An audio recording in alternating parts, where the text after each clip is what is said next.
what variable between what range, when it interacts with another variable specific range, what sort of outcome do you get? So it actually learns all of this behind the scenes, and then it makes a prediction.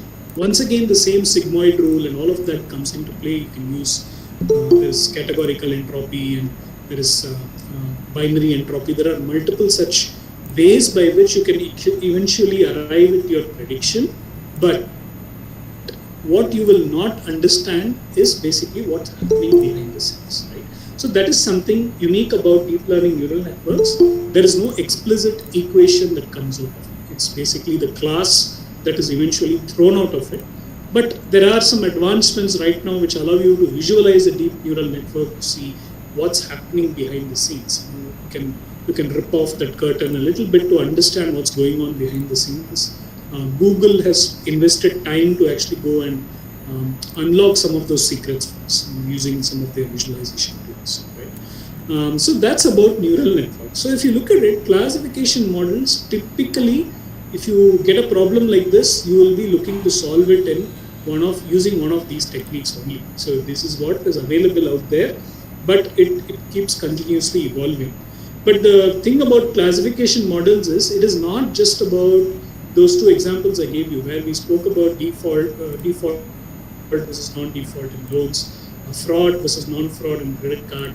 It is also, classification is also used heavily in natural language processing, for example, and image classification. There are multiple applications of it. It is not just purely about these kind of structured data sets. It can also work with unstructured data sets. And that is where techniques like deep neural networks and even to an extent support vector machines have actually advanced to actually operate on the matrices that come out of images. Images, if you look at it, it's just a collection of pixels, right?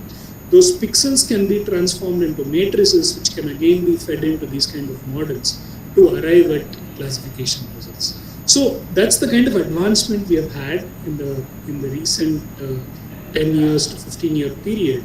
And that's where, if you look at it, most of the research today is focused on those kind of areas. Where do we take it next? What are the new areas where I can go and apply these kind of techniques? And how do I take it forward? So essentially, that is what is happening right now, in the industry, in research labs. That's what most companies are focused on right now. Right? So that's about classification models. Now, again, regression models are not far behind. We saw linear regression yesterday. And if you recall, we also looked at some of those non-linear relationships which tend to occur between data sets, data points, or within data sets. Now, that's also interesting, right? When you work with non-linear methods, it's a very interesting area, because it kind of opens up a lot more possibilities. I mean, it can begin with something as basic as a polynomial function, but it can get more complicated. You even bring in logic gate kind of logic into this when you're building nonlinear regression methods, which can be expanded further and further and further, and you can arrive at models which are really powerful. But one thing with nonlinear methods, which you have to be always careful, is about overfitting. Sometimes you allow your software to go and fit a nonlinear regression model using a bunch of hyperparameters.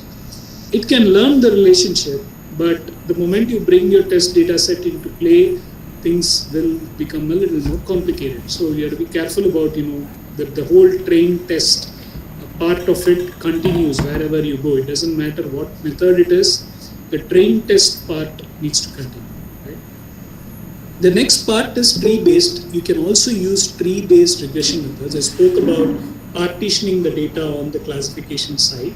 Here also the partitioning happens, but instead of assigning a specific class to a partition, right, what it does is it estimates a value and says, hey, the median value for this partition, the median value of the dependent variable for this particular partition is this number.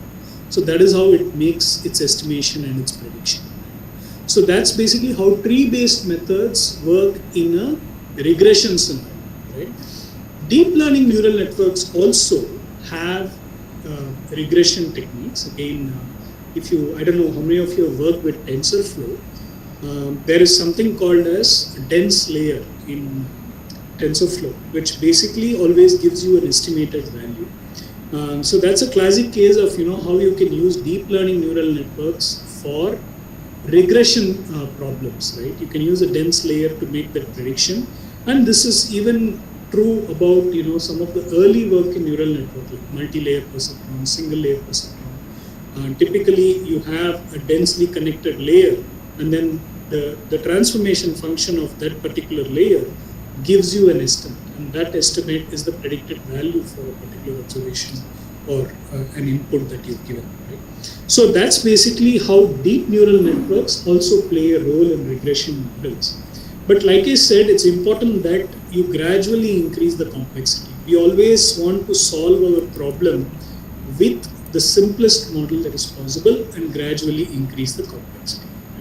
So that's basically, a high-level picture of, what classification models are, what you do within it, what sort of techniques are available, and similarly on the regression side. But let's understand our mission, right? Why do we do all this, right? I mean, I spoke about, testing different kind of models and, how you bring it all together inside a software program. You test different models and then you identify your best model and then you make it your production model. Now, the ultimate goal is about improving the predictive power. Otherwise, we all fit one model and whatever predictive power we get, we take that and we walk away. We don't do that, right? I mean, it's always about improving the predictive power. That's where, you work on multiple different kinds of variables. There is a concept called as feature engineering.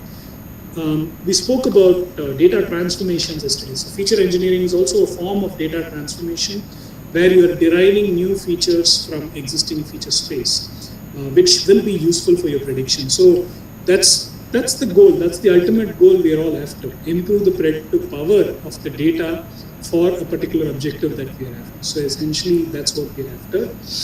How do you do it typically? You always look to minimize the loss. What are you losing? If your model does not fit well in your data space or feature space, that means you're losing information. There is some information in your data set, but your models are not capable of actually capturing the variance within the data. We spoke about that yesterday as well, right?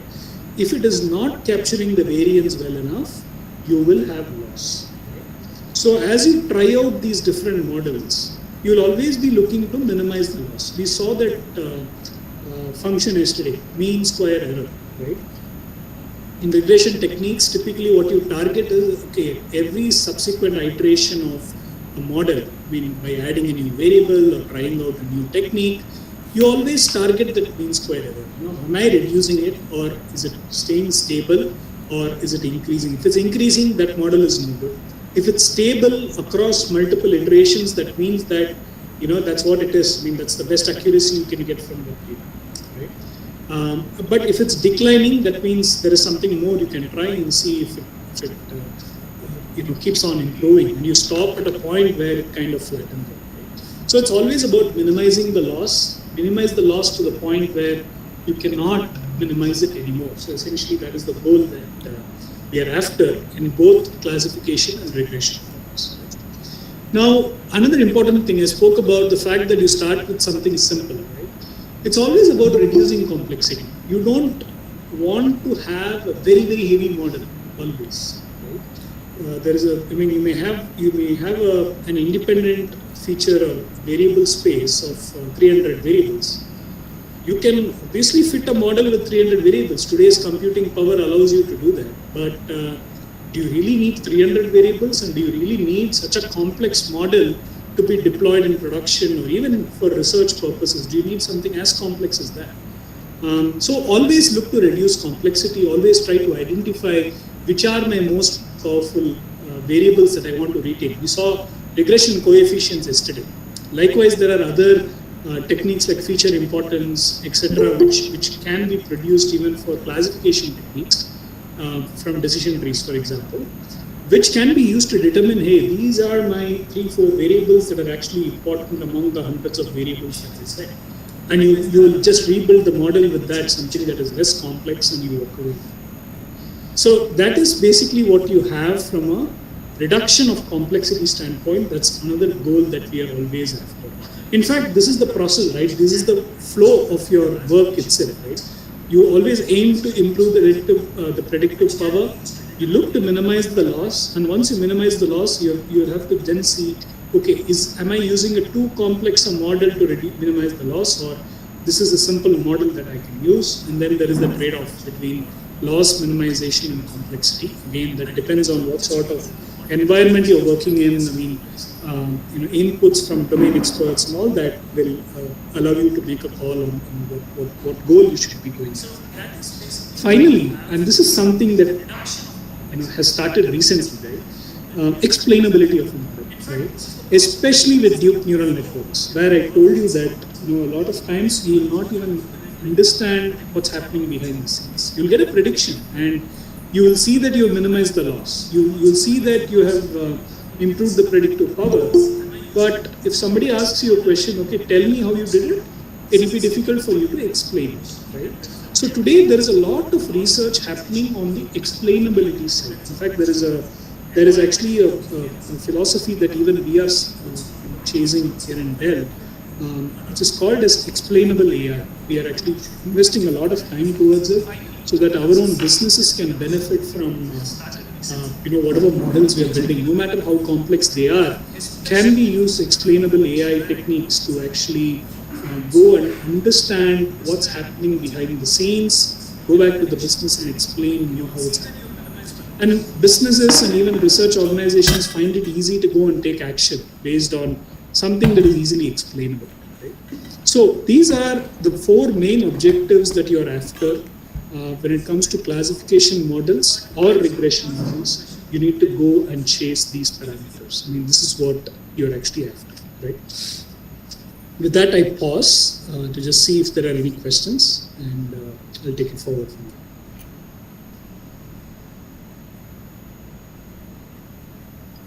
Sir, in each of the regression and classification, which is the most commonly or widely used technology? Is it DNN? Wait பண்ணுங்க வருவாங்க. In the industry?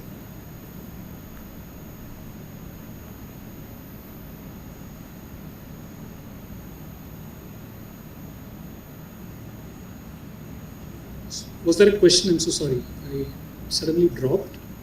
Can you just repeat that question? Yes, sir. Sir, in both of the regression and classifications, which is the most commonly or widely used technology in the industry now? Is it DNN or?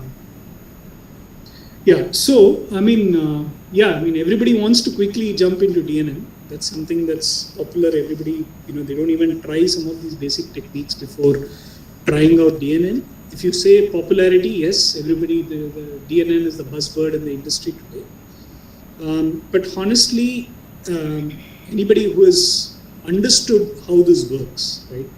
Somebody who's gone behind the scenes to understand what is our purpose. We are obviously trying to improve the predictive power, but what does it take to improve the predictive power? Is it something simple or is it something complex? That trade-off is something that we all need to make. And that does not happen because a technique is popular. A technique might be unpopular. Maybe logistic regression is unpopular. Maybe, I don't know, I may be wrong. But if it's delivering the results for you, why not use it? You don't really need to go and build something very, very complex. So that's where that whole trade-off comes in. Complexity reduction, explainability. Keep that at the back of your head before you choose your technique. So that's the approach that we typically take.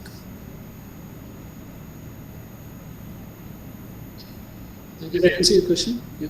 Yes, sir. Thanks, sir. Any other questions from anyone?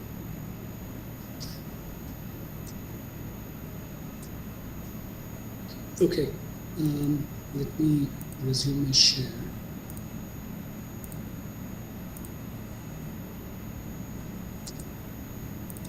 Okay, so moving on, let's look at the next part where we jump into support vector machines. Right? We spoke about classification models. We spoke about logistic regression being an equation, decision trees being partition based, deep neural networks, learning, hidden dimensions within the feature space and representing them as mathematical functions and then eventually throwing an output. Support vector machines are very unique.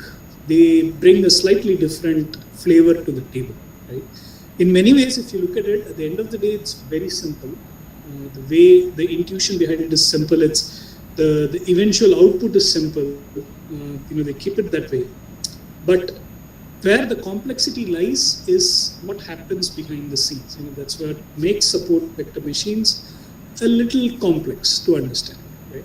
But let's see how much we can try to understand what's happening behind the scenes, and that can probably set you off to go and read a little more about it and research a little more about what's happening behind the scenes. Let's see how far we can take this. Okay?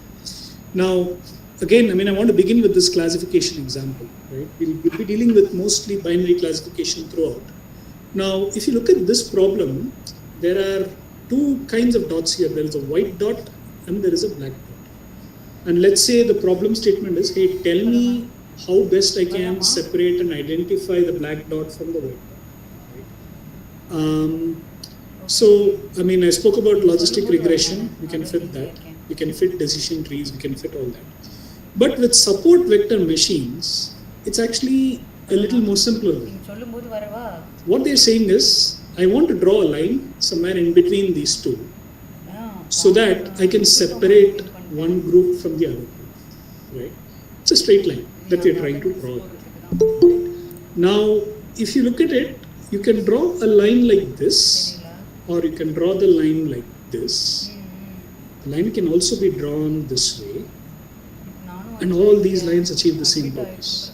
If you look at it, they're all separating the black dots from the white dots, right?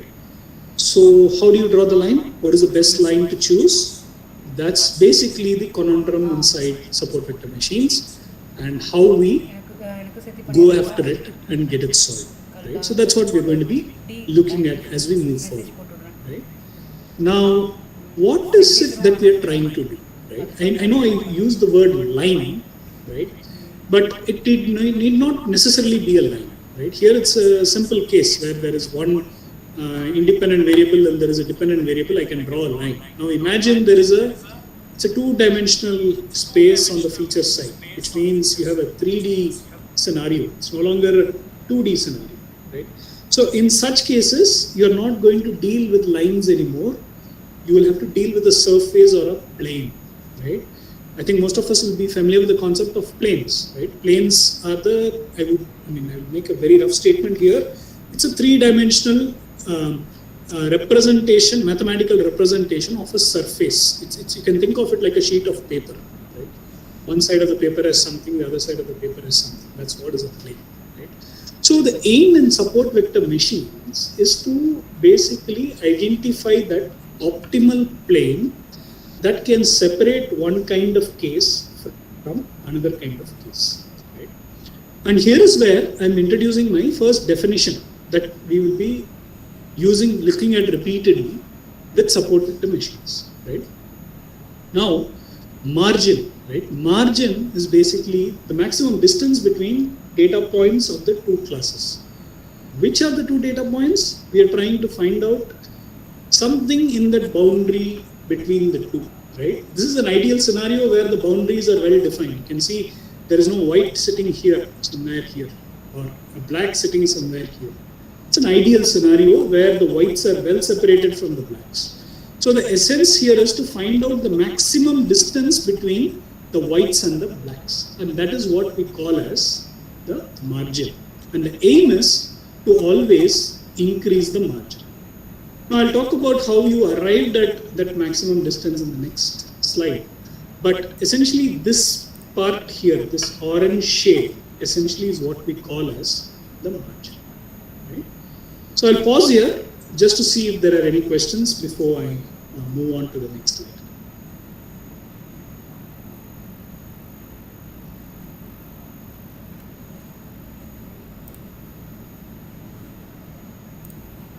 Okay. I take silence as an answer. Now let's move to the next slide. Now let's go deep dive into the math. Right? Now what's happening here? What is our problem? Right? support vector, if you look at it, it's basically those set of data points that are lying closest to the decision surface, the line or hyperplane, depending on the dimensionality of your data, right? Now, if we go back to the previous step, just note these 2 points here. These data points are the most difficult to classify. They impact the location of the decision surface critically. Very important points that we need to remember. But let me go back to the previous slide. If you look at this black dot here and this white dot here, you can see that there is hardly anything that separates these two. This could easily become a white dot, this could easily become a black dot, right? So essentially, we need to find a surface that can cleanly differentiate in that boundary point, right?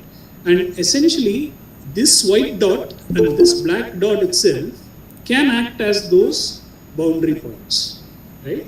So those are what we call as support vectors. These are purely coming from the data points themselves. There is no equation that has been introduced yet. We are deriving the support vectors from the data points themselves. So anything that falls on the top of that black dot that lied in the border is actually classified as black. Anything that falls to the bottom of that white dot that we saw is classified as white. As simple as that. So the goal here is to go and find what those 2 points are, or sometimes it can be more than 2 points. What are those 2 points that will allow me to separate one class from another class? Essentially, that's the goal of support vector machines, right? Now, let's again, like yesterday, let's look at it as a problem, right? So, just like any other regression or classification problem, here also we have a set of input-output training pairs, okay? Now, the input samples, as we saw yesterday, features a set of x1, x2, x3 and an output result y. The very familiar data frame that we typically use for any regression or classification problem. Nothing changes there, it's the same, right? Now, the expected output, apart from the support vectors, is to basically find a set of weights, one for each feature, right? Obviously we have x1, x2 here. We want to derive multiple weights, and then comes the equation. The linear combination of these weights that you associate with x1, x2, x3 will basically combine and say, hey, this side, if you get this number, then it's a black dot. If you get this number, it becomes a white dot. So essentially, we're trying to arrive at an equation or a linear combination of the weights and the features to arrive at a prediction. So essentially, that is what we are trying to do from an output standpoint. But how are we going to do it, right? How do you determine the weights, etc., right? So that is where the whole concept of margin, if you recall, which I introduced yesterday, which is like, a little earlier, which is basically the maximum distance between the 2 points that almost lie at the boundary between the 2 classes. We want to basically maximize the boundary so that the 2 groups are well separated. Arrive at that kind of a street. That's exactly the phrase that is used to describe that.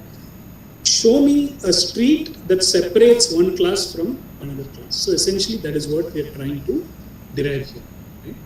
Now, here, if you look at it, what we need to do is we need to ensure that we reduce the number of non-zero weights. We want every single support vector to have a specific weight so that they play a role in determination of the margin.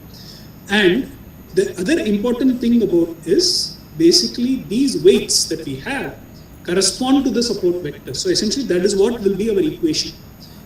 You will have a set of x1, x2, x3. You will be deriving a weight associated with each of them. And when you do the linear combination, you will actually get that decision surface. The outcome of that surface will basically tell you, hey, is this class A or is it class B? Essentially, that is what we'll be deriving with support vector machines. Now, let's look at a slightly detailed definition of what this graph, the separation needs to look like. Right? Some definitions I want to introduce here. So we saw the margin, right? Here it's a slightly better separated graph with probably a little more zoom. You can see that there are 2 data points here which we call as support vectors. On the on the green side here, the green circle side. And similarly, we are identifying 3 points here, which we call as support vectors on the blue box side as well. And the aim is to increase the distance between these two so that we can clearly say that depending on the value that that equation produces, I can say that what's on the left side is the blue and what's on the right side is basically the green. Right? So if you notice, you really don't need the entire population here to actually arrive at your support vectors. All you need is just those points that are lying in that boundary area. Using that, you can actually solve your problem, right? And that is why with support vector machines, right, when your data set is small also, you can actually easily derive your support vectors and use it for classification. That's not the case with some of the other techniques, like even regression and classification techniques. Some of the others, they actually demand more data. More the data, the better. With support vector machines, you don't need so much data. Actually, you need a fewer points on either side. In fact, if you put more data in it, it is going to spend a lot of time to do those computations. I'll give you one example. Later on, we will take a look at it. I triggered that code in the morning today. It's still running. It's still not been able to identify these separation points, right? It's because it's checking every point, one point after the other, to see whether it's lying in the boundary and am I able to use that point to actually maximize the boundary. That's the amount of computation that's actually happening behind the scenes. So it makes it very hard for the algorithm to do that, right? So that's basically the fundamental goal that we are after here. And like any other problem statement where we are looking to optimize, so here again, when we say maximizing the margin, immediately the optimization problem comes to our mind, right? We are maximizing it based on some constraints, right? So it becomes like a quadratic problem, quadratic programming problem. So some of you might have worked with operation research techniques. So essentially, this is what it is. At the bottom of it comes an OR problem that you need to solve to arrive at what those support vectors are. Right? So I go back to the slide, and I'll just pause here just to see if there are any questions before I move to the next slide, where we'll go a little more deeper into the math.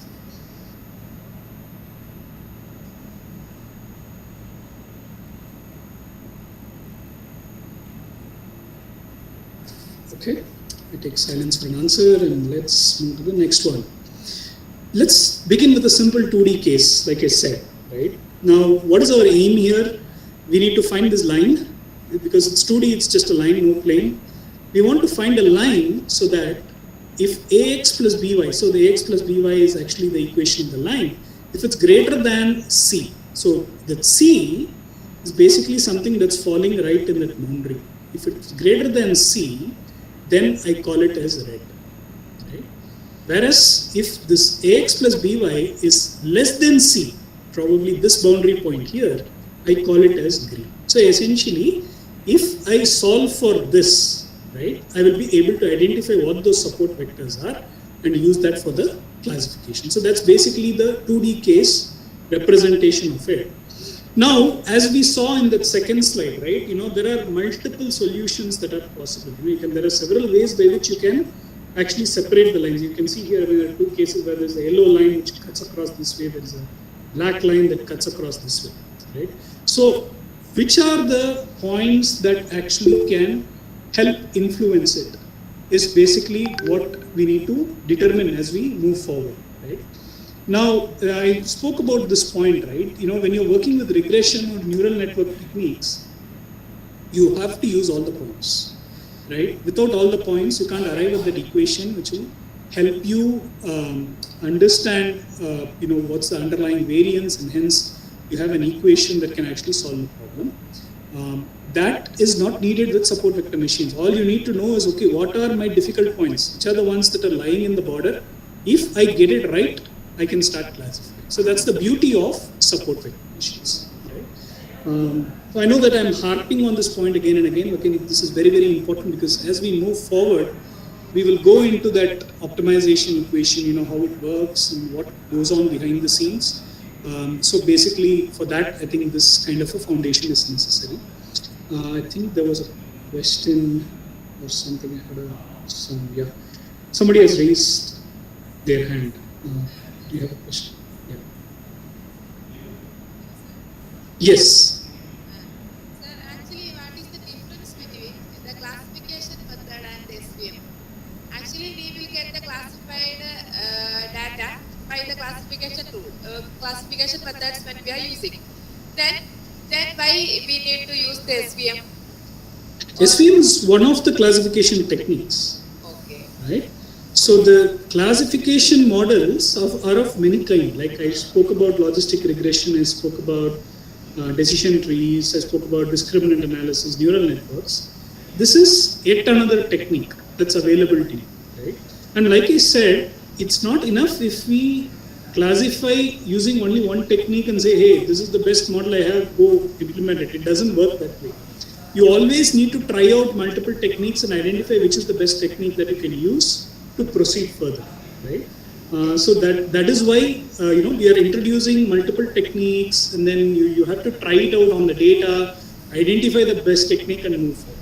Right? So this is actually a classification technique. That's what it is. Okay, sir. Then, if there is any more accuracy we will get from the SVM technique or like that?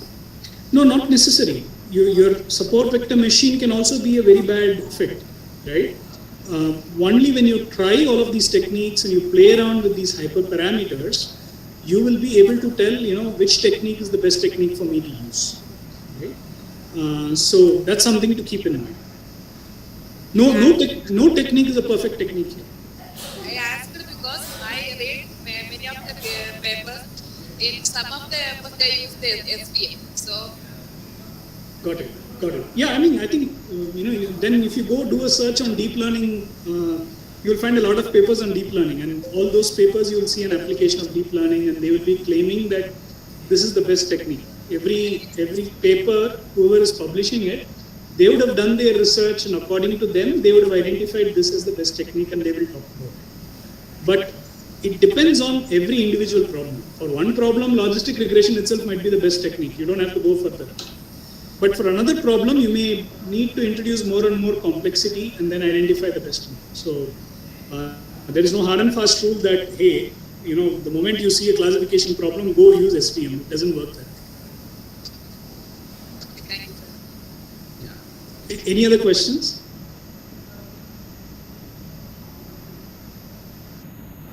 Okay, I'll move on to the next slide. Okay, now let's understand the vector representations, right, behind the scenes. Okay. Now, what are our support vectors? So, like I said, it's always about finding that street. This is the street now. The green colored, the green shaded portion is the street that we need to identify from within our feature space, so that we can separate the gray from the crosses here, right? Now, here, if you look at this support vectors, they are the ones that fall on one edge of the street and the crosses that fall on the other edge of the street. And essentially, we have to find a street that is wide enough. This D or 2D, the twice of this D needs to be wide enough so that it achieves a good separation between the points, right? So essentially, that is what we are after. And if you look at this equation here, you see this W naught. So essentially, that is the weight that you are going to derive out of this whole process that will be associated with the x's. Again, the x's are actually these points only, these support vectors only, right? You're going to derive it from that and then use that as a multiplier for other observations. So for example, tomorrow when you're deploying the model, you might get an observation, this observation might be the one that is presented to you or something close to that. So this equation that you derive from the support vectors will be used on top of this number here that you get for this observation, and you will make a prediction of the y and say that, hey, this seems like a gray dot, this seems like a cross, right? So essentially that is how it works, right? It's about maximizing the street and identifying the optimal weights that you can use in your equation. Now let's look at this. How do these support vectors actually look? If you see, they are actually projections from the origin. I mean, this is an entire graph. This is the graph of your feature space. So these vectors are actually projections from the origin. You can think of it like a roof that someone is holding on. So whatever is on top of the roof is something else. Whatever is the bottom of the roof is something else. These projections are the one you can think of like pillars that are holding up the roof. So essentially, that is what we are trying to actually derive. Right? So now this is a simple explanation of what the street looks like and why we actually want to maximize it, maximize the street width, so that we clearly identify what's on one side and what's on the other side. So that's the goal that we are after here from a vector representation standpoint. Now let's define a problem here, right? I mean, I know we've been looking at the 2D side of the world, but in reality, you're going to be dealing with hyperplanes. You're going to have a feature space which has like some 15, 16 variables sometimes. So you can no longer fit a line and say, hey, anything that falls on one side of the line is this, another side of the line is that. That's not going to work anymore. So you're dealing with a hyperplane, which it's very, very difficult to visualize a hyperplane, right? The best representation is like a sheet of paper, which has 2 dimensions that you can come up with. Beyond that, it's a little difficult to visualize, but you can think of it like a large block of data points that you have, which separates one side with the other side. So essentially, that is what is a hyperplane, where if you look at these 2 equations, this is what it needs to satisfy, right? It needs to say that, for a given weight and a particular value of xi, it needs to, and this beta, which is another parameter that we bring into play, we need to achieve a value that is greater than +1 for it to classify something as red, and something less than -1 so that something can be classified as green, right? And again, I introduced the concept that whatever falls on this border here is basically what we call as support vectors. Now let's look at this hyperplane itself, right? There is something called as a H0, which is like the one that is at an equidistance from the support vectors. You can see it's right there in the middle, the H0. H1 is that plane that connects the 3 support vectors that we have on this side, and H2 is the plane that connects it on the other side, the green dots. This combination of H0, H1, H2 is what you can think of as a hyperplane. The hyperplane is basically called as H. Right?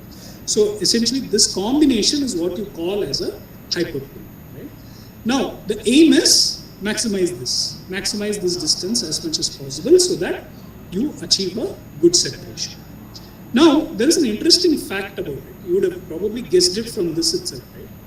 If I change my support vectors, let's say I move this green dot out, right? Then what's going to happen is this line will also change.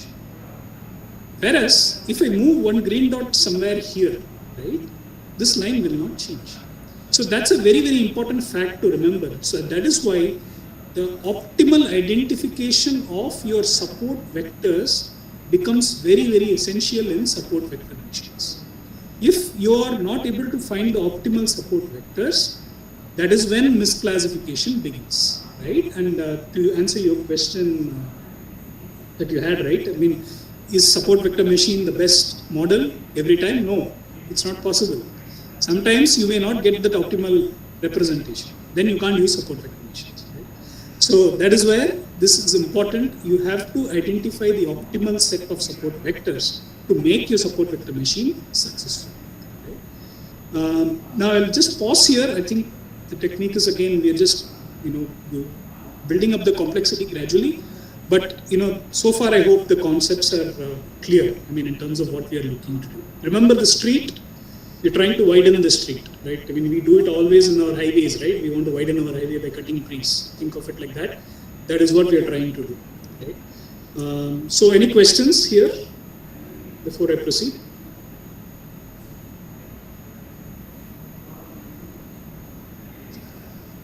Okay, all right. Sir, one question actually. How you said the main vectors are the support vectors, but for the algorithm to find the street, it has to go to all the data points, or how we will know that which are the support vectors? Yeah, by default, it won't know the support. You can't specify the support vectors. That's not how the algorithm begins. So, by default, any algorithm search will begin with all the points. That is why I said, let's say you throw in too many points into a support vector machine problem, it will become a computationally intensive problem, because it has to find, right? It has to find out what are those boundary points. You don't know. I mean, in the 2D space, maybe you can visualize it and say that, hey, these two are my boundary points. Now build a support vector in that street there and the street there. But in the real world, you are going to deal with 5 or 6 variables. For example, you can't visualize it. How will you visualize it? You can't identify your support vectors on your own. So unless it goes through the entire data, it is not possible for it to optimize. So that is why SVM is a very computationally intensive algorithm. I'll show you one example earlier. I don't know if it is finished now. I had a data set of about 20,000 observations. I triggered the SVM algorithm. It is still running, I think. It is still not finished. I would have got an alert if it had finished. I haven't got the alert yet. So it is a computationally intensive algorithm and something that you need to keep in your mind when you're working with SVM. How many data points are you presenting to it? This is a very, very important thing that you need to keep in mind. Did I answer your question? Yes, sir. Thank you. Yeah. Now, okay. Now, let's begin with something simple, right? What we call as the hard margin SV, right? And we're dealing with a linear classifier, nothing special here. We are just trying to fit a straight line plane which will separate my points, right? Here, if you look at the hard margin problem, what we are trying to do is, we are trying to maximize the distance between the support vectors that we are trying to identify. Now, here if you look at it, and I think we saw this yesterday, right, with mean square error, right? That was one of the things that we are looking to optimize. But we need a function for that. So that is given by this, which is actually the distance between the two lines. So essentially, that is what this equation actually gives us, right? So distance between H0 and H1, that's like 1/2 of it, is defined by this equation here. It's basically W is the weight that you associate with the X, which we'll be deriving, plus B is the parameter that you will be deriving or rather fine-tuning, divided by the norm. This is actually called the norm. Norm is another word for distance. Actually, in the way it's another way to call as a distance. Actually, that is what is a norm. So this is basically the distance that you are looking to optimize or rather maximize as you work through support vector machines. Now, if you look at it, if you solve this part, you will actually get an equation which is 1 by the norm of W. So if you actually go into the deeper math of this, you will realize that you get it as 1 by W, and that is just 1/2 of the distance. You just, let's say this is that 1 by W that you have. You need to actually find the distance between the green dot and the red dot, which is 2 by W. So the total distance between H1 and H2 is actually 2 by the norm of W, the width, so that you can actually go and say that, hey, these are my support vectors. So that is why I said it's computationally intensive. So what's going to happen here? Recursively, it is going to compare the distance between this red dot and this green dot. Next, this red dot and this green dot. And so on, it's going to repeat and find out, okay, here are the few points where there is this optimal separation, and it can actually be used to define what are my support vectors, right? So essentially, maximizing the margin is equivalent to maximizing this particular equation here that we are trying to do, right? And then there is some definition around, how do you redefine these equations into a readable form, right? I mean, that's the mathematics part of it, where you can actually convert this equation into this form, where you're actually taking a dot product of the weight that you're going to get from the equation. The weight, I'll tell you how the weight gets derived in the next slide, with x and yi. Yi is a dependent variable. So this combination, if you solve it, you will actually find what those support vectors are. So essentially, that is what we are looking to do. Now, this becomes a quadratic problem that we are looking to solve. And typically, what you do with quadratic problems is, you all might be familiar with the Lagrange multiplier principle that typically used. I'm not going into the details there. That is what we are looking to do, right? So here, if you look at it, the distance is 2 by norm of W. But if you minimize W, this distance will automatically gets maximized because the norm of W is in the denominator. So when that increases, that actually keeps reducing, and some number is getting divided by that number will keep on increasing. So that's basically the logic.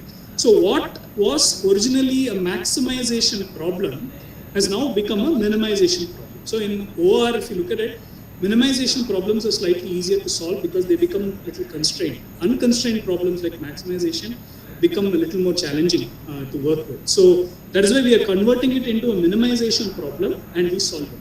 Now you may ask the question, hey, when I build support vector machines, do I need to sit and write a program that will use Lagrange multiplier and all that? No, you don't have to.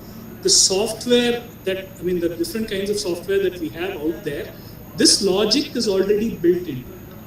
This whole process of optimizing the distance between the support vectors, or to identify the support vectors, is built into this software, and you will be able to quickly execute it and move forward. Right?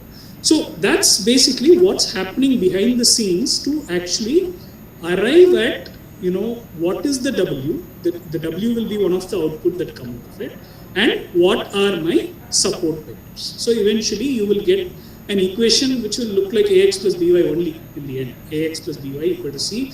You'll get an equation like that. You substitute your x's now into that equation and you get a result for your y. So essentially that's how support vector machines actually work. That's the behind the scene what is actually happening. Any questions here that we have before I proceed to the next step?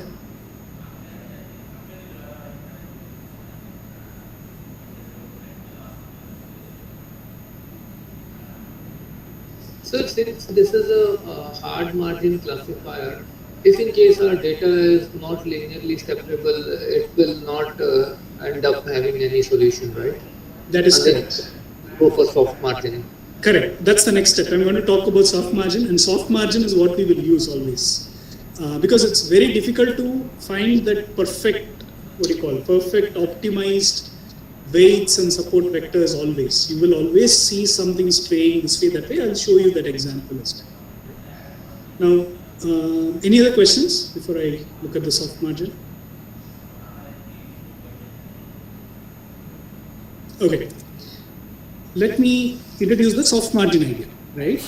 So, if you look at the real life applications, right, it's going to be very difficult to have data sets like what we saw, where there is a perfect street that can be constructed between the two communities, the green and the red dots, right? It's very difficult to do that, right? So, in such cases, what we do is we introduce something called as a soft margin classifier, which actually trades off. There is a trade-off here. So what it does is, hey, I will look to maximize the margin, I will do that. But at the same time, I will compromise a little bit on the classification. I will not achieve a 100% accurate mark. I will allow some of the green dots to come over to this side, or I will allow some of the red dots to go over to the other side. That is something that what soft margin SVM does. If you look at it, this is now getting closer and closer to what we did with regression and classification. Regression and classification, it's very difficult for you to achieve a perfect classification. If you're actually getting 100% accuracy somewhere, you need to actually suspect that model, whether it has done the right job or not. It's impossible to get 100% accuracy anywhere. Now, in this world, now gradually SVM is also coming into that space, and that is why I made the point that no model is a perfect model. Every model fits according to the kind of data that is provided to it, and it's our responsibility to identify which is the best one and we take it forward. Right? So how do we do it here? So in any optimization problem, there is this concept called as slack variables. As the word slack says, slack means it's a lazy variable, right? It helps you relax certain rules. It allows you to violate certain things so that you achieve your objective. What is our objective here? Our objective here is to find that optimal set of support vectors and the weights associated with them, so that we can actually achieve a good separation or a decent separation. Now we're moving from good to decent because of the SVM, the soft margin SVM world. So we are actually allowing the relaxation of the margin rule to by allowing some misclassifications to happen. So that is what a soft margin SVM is. So what is that equation now looking like, right? You remember in the earlier step we had 2 by W, I mean the norm of W that we had earlier. Now we kind of flip that. We actually will again come back to that original form of 2 by W, but we first begin by flipping it by putting the norm of W by 2 plus this C here, which basically is like the deviation that you are willing to allow. Essentially, that is what you are building into this C sigma xi I. So essentially, that is what you are bringing in. So this is our slack variable that allows you to relax those rules. I mean, it just pushes the margin slightly so that majority of your greens are falling on one side, the majority of your reds are falling on the other side.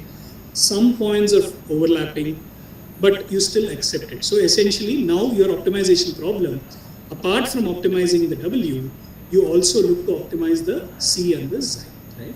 Now, let's see what happens, right? What's happening behind the scenes, right? So if you look at the zeta, sorry, I kept saying Xi, I get confused with the Greek letters, it's actually zeta. If you look at zeta, right, the zeta will be equal to 0 for the incorrectly classified points, right? Because if you look at the measure of zeta, so now you look at this red. This red has actually come more closer to the green margin. It's come out to the other side, essentially, right? Now, in this cases, what happens is the zeta takes the value 0 because it's incorrectly classified. Likewise, this green also, the zeta will take the value 0. But on the other hand, if we see that it's correctly classified, it takes a value that is optimal to help us maximize the margin. So essentially, that is the purpose of this slack variable, which allows us to relax to an extent, but also keeps in mind that my ultimate goal is to maximize the margin, and it will take the value corresponding. But what is that value? What is the value that it takes? It is actually the distance of that particular point from the correct hyperplane. So if you look at it, the red's hyperplane is actually L2 that exists here. So this is the value that it takes. The zeta takes this value D2, right? But if you look at the original distance that you need to actually have between the two hyperplanes or the two lines L1 and L2, it is actually D3, right? This is the one that we want to achieve, but because of these kind of challenges where one class is going over to the other side, in such cases, the relaxation allows you to make some changes. So that is essentially what this D1 and D2 are, because these are all strays. Now, let's look at what's happening. Now, your SVM error is no longer just the margin error because of the margin. It also includes the classification error because you have relaxed the rules now. So, a red can fall on to the other side, your green can fall on to the other side. So, the SVM error or the optimization that you need to focus on now is to see how best you can reduce these 2 points, margin error and the classification error that you are working on. So essentially, that's the goal now, how it changes, right? Now, let's look at the trade-off itself, right? Now, if you build, find a margin that is really broad, right? What is happening?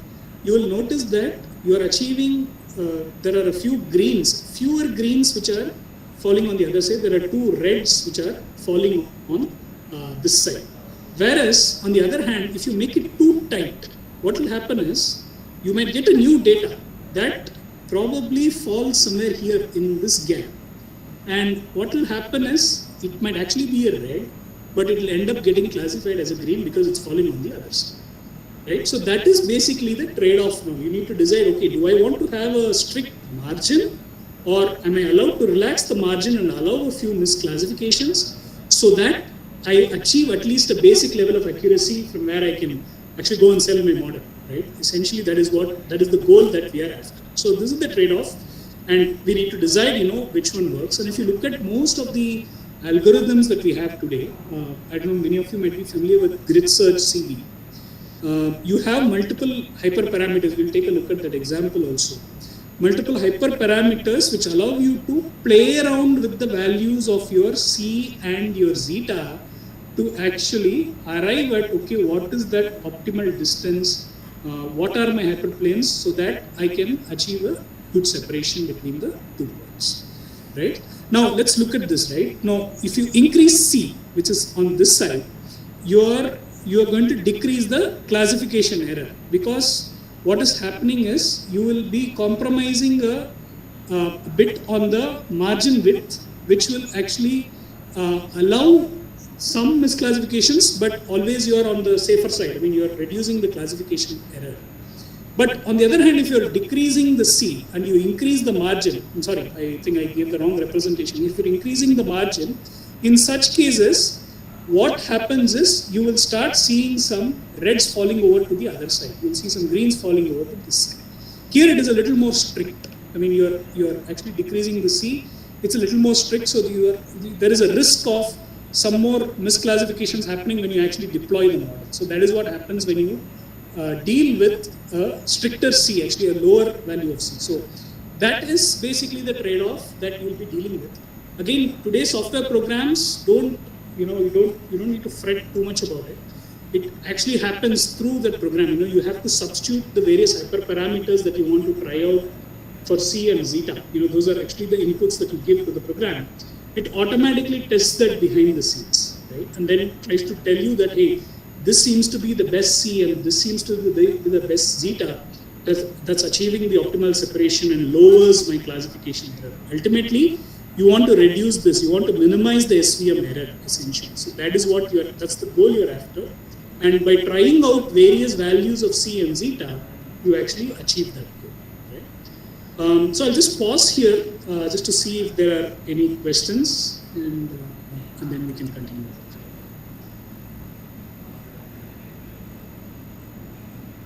So the optimal value of C and zeta, which you said, that is the part of validation? No, that's part of your trial and error that you're going to do within your optimization. So for example, you have grid search CV, I told you, right, which is a popular technique that we have in Python. You need to actually give those values. Hey, I want to try this value of C, I want to try, or rather you give it a list of values. I want to try 0.01, 0.02 and so on. And likewise for zeta also you give those values. It will actually try those combinations and it will tell you, okay, for this combination, you're achieving the best possible separation and it's lowering the classification error. So that's basically how you determine it. Okay, understood, sir. Thank you. Yeah, and I think mathematical derivations are also available. I will share a paper after this session to Manochitra. You can probably take a look at that. In fact, most of the content that I picked up was also from one of those papers only. I can share that. Okay, sir. Should we pause here? I think we paused at this time, or can I continue?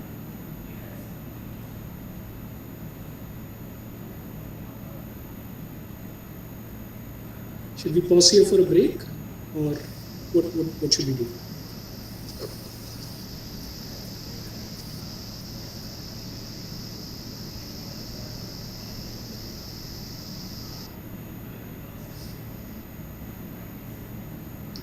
Hello, am I audible?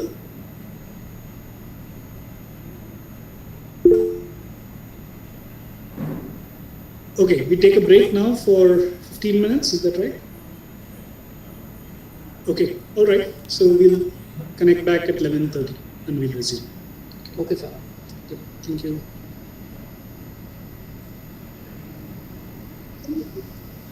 Good morning, sir. Hello, sir. Hello. Sir, we'll have break, sir. Okay, yeah. No We'll have 10 minutes and then we'll join, sir. Sure, okay, all right. Thank you. Thank you.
Sir, shall we start, sir?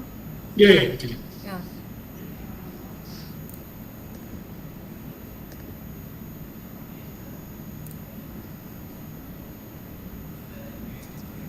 Yes, to be continued, sir. Yeah, okay.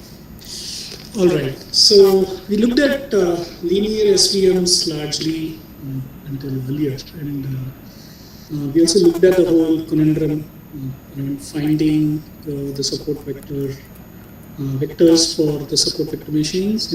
What's the process behind it, and also we looked at some of the potential other classification models that we can use, and we spoke about the fact that no model is a perfect model for every problem. Different models need to be tested before you arrive at which one is the best model. Now let's look at some of the classical problems you get when you're trying to use support vector machines. Again, not very different from any other classification model. It's very similar problem. You always encounter this situation. What if the points are not linearly separate? There is like one side, the ideal case is you have everything on one side and this other class on the other side, draw a line in between and you can classify.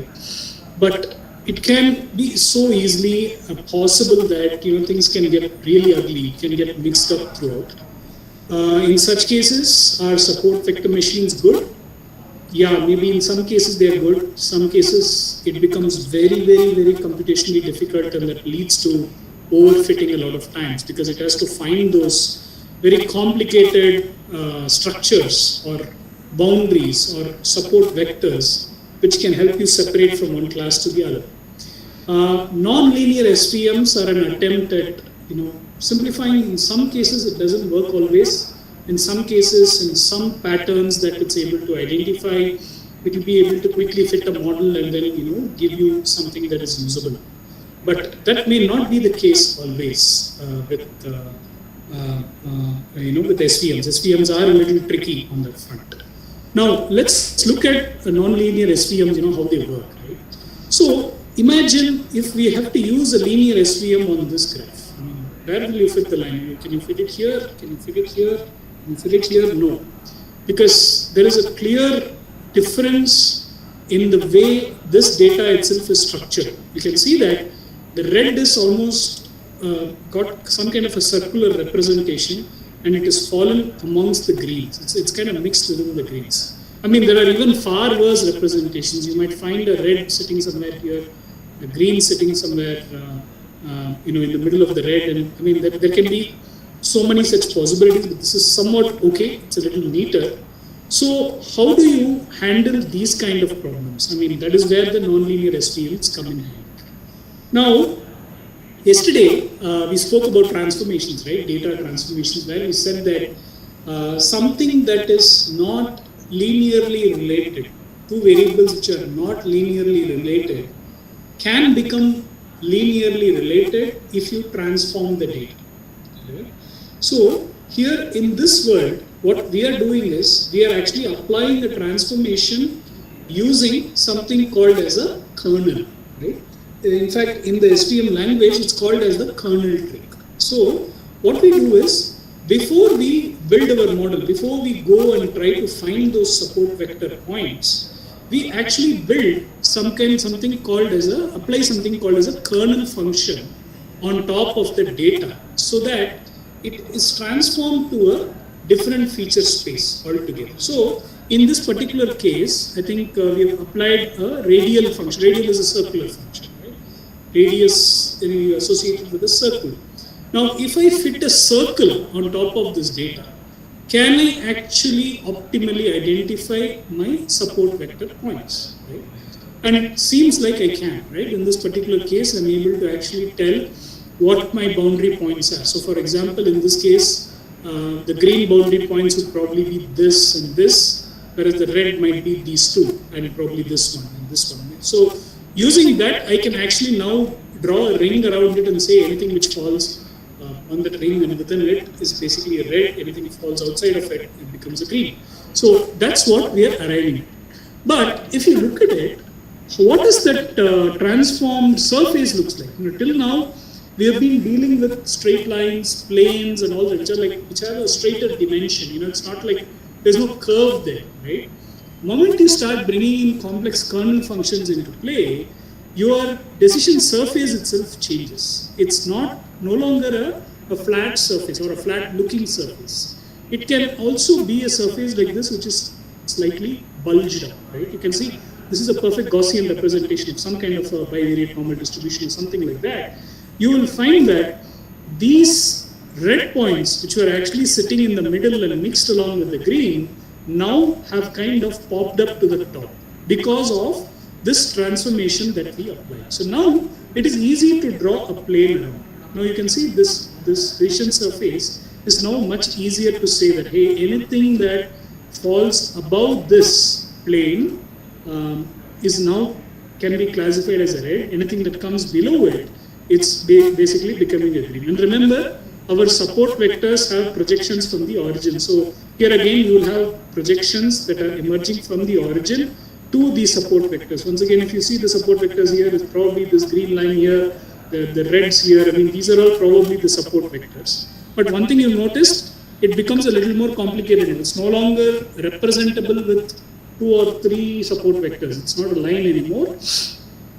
The number of support vectors that are needed for you to represent your data accurately increases as you bring in more complexity into play in support vector machines, which means when you're fitting the model also, it's going to take more time because it has to identify. Again, I mean, that process doesn't change. It has to still find the distance between the points and things like that. On top of it, it has to apply the new transformation, and then once you apply the transformation, it has to find the distance, and then finally it arrives at this optimal boundary, right?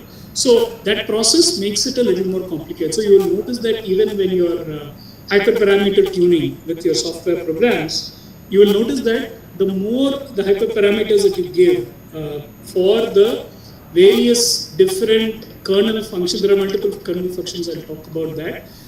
For the different kernel functions, it has to actually try out those hyperparameters for each kernel function and eventually arrive at which is the best transformation that separates the classes, right? So that part is something that is unavoidable when you're working with support vector machines. So that is why one specific rule of thumb with support vector machines itself is that it's better to operate with smaller data sets. When you have a smaller data set, it's easier to classify with support vector machines, or rather, it's easier to learn the decision boundaries with support vector machines. So essentially, that's something that you need to keep in mind as you work with more complex kernel functions. It's a cool trick. I mean, it allows you to operate with more complex data in a much easier fashion, but it brings with it all these little considerations from a computation standpoint as you work with it. Right. Now, let's look at some of these nonlinear SVMs. So one of the popular ones is the polynomial function itself. It's basically you're just, a simple polynomial function would be squaring your kernel function or the decision points that you want to bring into your kernel function. You square it and then bring it into your optimization equation and look at it. I will share the paper that is tied to this. You can probably go through it in a little more detail. How that optimization actually happens. Actually, the optimization continues to be the same. You will continue to use the Lagrange multiplier everywhere. Only thing is, the optimization equation keeps changing for every kernel that you bring into play. So some of the popular kernels that you look at are the polynomial kernel. That's very similar to this one that you see on the left side. There is also the radial basis function, which is like a Gaussian kernel. Actually, you can see there is a 2 sigma square. Typically, you associate it with the Gaussian. I mean, there is a standard deviation that you bring into play to find out how far the point is from the radius. So essentially, the distance or the radius of the circle is actually defined by the sigma that you have here. So essentially, this is the function that you're looking to maximize if you're looking at Gaussian kernel. Whereas there's also the sigmoid kernel, which is typically used in neural networks. So there is a variant of that also which can be applied here. These are the hyperparameters tied to it. And each of them have their own specific hyperparameters that you can actually tune in terms of what sort of values you can give to it so that it can optimize and move forward.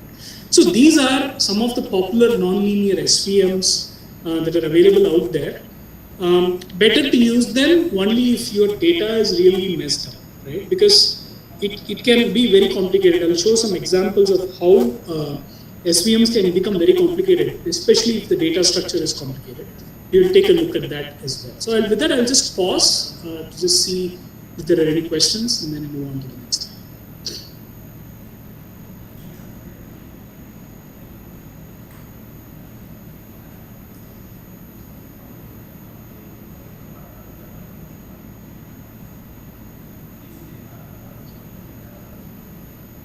Okay, now let me move on to the next slide. Now let's look at some examples of nonlinear SVM. So linear, you can see, I mean, things are much simpler. You can draw a quick separation between these points here and here, and you can actually walk away with it. It's much simpler to work with. Whereas if you look at the more complex ones, right? I mean, look at this, where you can have these kind of indecision boundary points. There is data trapped between other kinds of data. You will often get this in, when you're operating with normal classification, the real world classification problems, you will get these kind of strays that are very close to each other. Sometimes, I mean, this is actually, honestly speaking, a slightly better model. You will actually find a blue sitting in the middle of a red and things like that. All those issues also come up when you're operating with real-time data. So in such cases, unless you have a non-linear SVM, it's very difficult to capture these kind of boundary points to say that, if it falls in this group, you can actually, construct a Gaussian kernel to actually boundary. You can't do that with linear, as you can see here, right? I mean, it doesn't know where to draw the line. It's very difficult unless there is perfect linear separation between. I mean, if you want to draw the line here, you can, but that means you're going to get two lines. I mean, because you're going to have blues on either side of the red. That doesn't make sense. I mean, you don't have a kernel function which does that. You can't have two separate lines and you can check. It becomes more computationally intensive. So that's where these Gaussian kernels help. I mean, if you have support vectors which fall in these boundary points, in this radius, right? Radius is important. Then you classify it as a blue. Likewise, for the red, you have a similar definition. You classify it as a red and so on. Right? So that's basically how non-linear SVMs work. The structures can become very interesting, very, very complicated, but it's a handy way to do the classification, but computationally intensive. Right? Now, how do you choose the right kernel? That's an important question to be answered, right? Now, in this case, typically what we do in SVMs is that you have a separation like this. This is an ideal data set. Iris is a very popular data set which most of you might be familiar with. You can actually see that there is some kind of a pattern to this. You have a bunch of reds which are staying only here, right? So what is typically done is you have a 3-class problem, but what typically people do is they treat it as a 2-class problem. So first they will try to draw an SVM for just the reds by keeping this as the -1 and this as the +1, for example. And then they will try to find that optimal line that separates the reds from the rest. Now, the moment the blue comes into play, it's because you know that whatever falls below this red line here is a red, so you don't have to worry about this part anymore. The blue and the green, you can see that is where it becomes a little complicated. So you need to basically ensure that you build some kind of a complicated, pick up a complicated kernel that can actually separate the greens and the blues. You can see that there are a few strays. Maybe they've used a soft SVM to actually go and build this separator here that we see here, right? Now, this is one picture. Now, let me just bring you another, right? Look at the complication here. Here, the linear kernel is just not going to work. You can see that the blues are trapped by the reds. The reds are like literally a circle around, have made a circle around the blue. In such cases, you can't use a linear separator like what you see here, right? So, in such cases, you need to go for something called as a radial basis function. That's the example that we saw in the previous slide, which had that Gaussian kernel. you can actually use that and you will be able to derive these boundary points around the blue. And once you have that, you will have an equation that can actually separate the reds from the blues. If you remember, the Gaussian kernel actually applies a transformation on top of the data points, which means that the blue will kind of pop out separately, and around which you can actually draw this circle, and it will give you the results that you are looking for. Right? So that's how you deal with these kind of complexities, where data is getting mixed or data is getting encapsulated within another data. So that's something that you have to keep in mind, as you observe these kind of data points. This is good if you have a two-dimensional case, right? Now imagine a multi-dimensional case. So in such cases, it's difficult to sit and visualize these kind of patterns, right? So how do you do it? Typically, that's where grid search CV capabilities come into play. You have to test multiple different kernels across multiple different hyperparameters, and then find out which achieves the best separation for you. You obviously will be exploring the data initially to see if there are any obvious clues that you can look at. But I think it's much bigger than that. If you want to deal with more complex representations of features where things can get really ugly, then unless you try out different SVM kernels, it's difficult to identify which one is optimal. When you try out different kernels, what's also important is you always have a train and test split, because the kernel might work well on the training side, but the moment you bring the testing side, you might see that that particular kernel that worked did not work in the testing side. So you may have to identify what is the best way to fit. Maybe you have to try a different kernel and try it out. There are other kinds of kernels also that are possible. I mean, there are multiple papers available which you can probably read through and pick up and experiment with those to see what are the other kernels available, how they work in different scenarios is something that can be researched and understood. And I'm not covering all those details as part of this session. So that's basically the decision making that you need to do when you want to choose the right kernel. Look at the data representation and then choose it, right? So with that, we kind of come to the end of the support vector classification part and the introduction of support vector machines. I mean, what the concept is and all that. Now we jump into the regression part. It's a slightly different idea altogether. But I will pause here just to see if there are any questions before I proceed.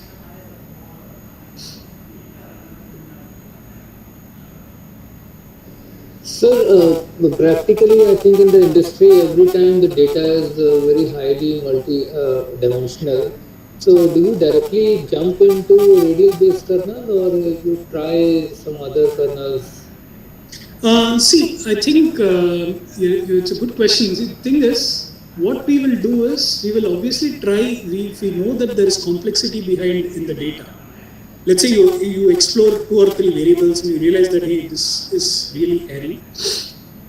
In such cases, what you do is, you always start with multiple hyperparameters of the radial basis function. You will probably start with radial basis, but you will also try out the tanh, the one that which we use in neural networks. That is also worth a try. I wouldn't say that it's only radial basis that will work. Radial basis may also not be the best solution. Imagine you have a series of reds and then there are some blues somewhere in between the reds. I don't think the radial basis function will help you in such cases. You may have to look at some alternatives. It has to learn some other kind of feature representation before it can start classifying. So it depends on that. It has to depend on what kind of data you're dealing with. You'll have to test those hyperparameters and then come to a judgment. Understood, sir. Thank you. Any other questions?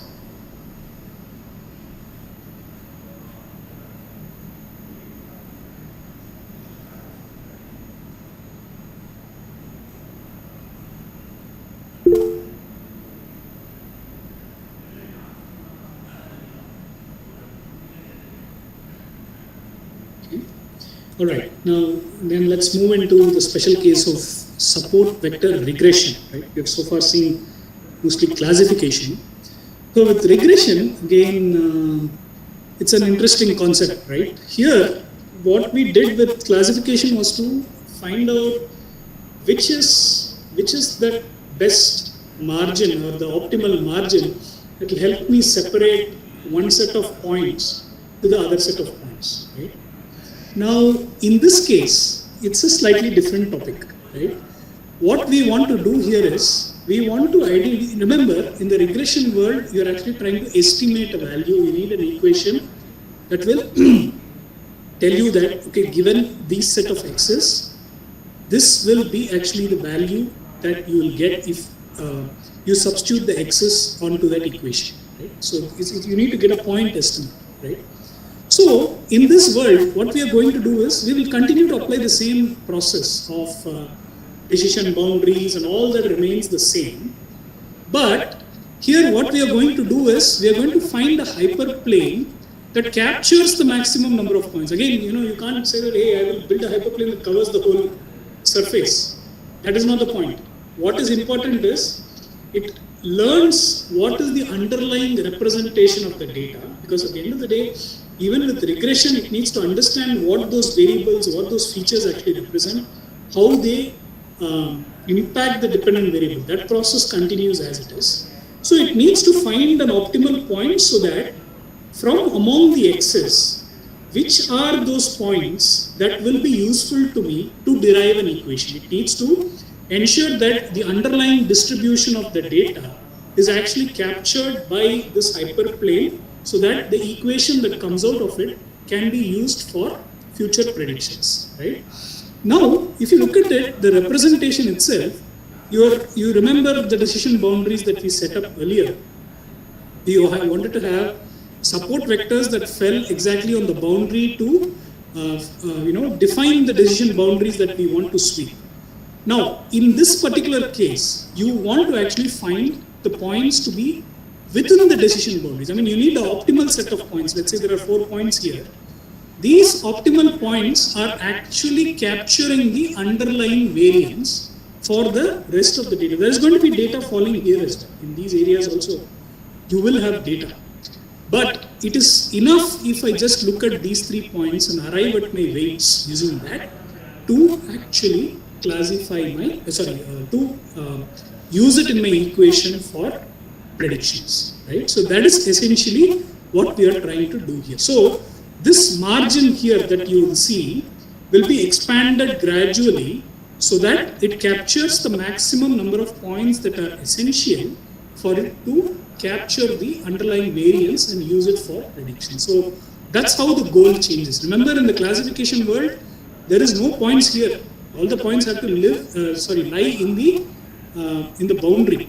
Now here also you have points in the boundary, but the purpose of that boundary is to capture those points which are well representing the underlying variance within the data, so that it can be used in an equation for predictions, right? So just a 3D representation of how it might look, right? Something like this. You see here, there are points on the other side of this. It's almost like a carpet or a blanket, which has a set of points. And if you take these points, it is enough for you to arrive. Remember, we have to derive a weight. Using these points, you can actually derive the weights for the x's, so that the variance of these points are also captured. You see a few strays here as well. They are all captured by what the points that are falling inside the carpet, and you will use that for making your prediction. So that's the big difference between the support vector machines classification and support vector machines regression. So that's how the two operate differently, right? I'll just pause here to see any questions, because I think the rest of the derivations are pretty similar. I mean, there is nothing different from what we had earlier, and I'm not going into those details. I'll probably share some papers which can help you out there. But here, if you look at this carpet is what you need to keep in mind, when you're working with support vector regression. Yesterday, if you remember, we were talking about a line that we were fitting. Here, we are moving away from the line concept. We are talking about a plane, and here it's a curved plane, to be honest. So that is what we are fitting on top of the data to capture the variance that represents the entire data, and we use it for predictions. Just pausing here for any questions. So since you mentioned capturing the maximum variance is important for this, is it similar to PCA? PCA actually looks within the independent variables only. You are right. It also captures, I mean, it's trying to find out. Let's say there are 10 variables. I want to, let's say, derive only 3 variables out of the 10, which captures the maximum variance that is represented among the 10 variables. That is what PCA does. But it is strictly on the independent variable side. It's trying to arrive at feature representations only from the independent variables.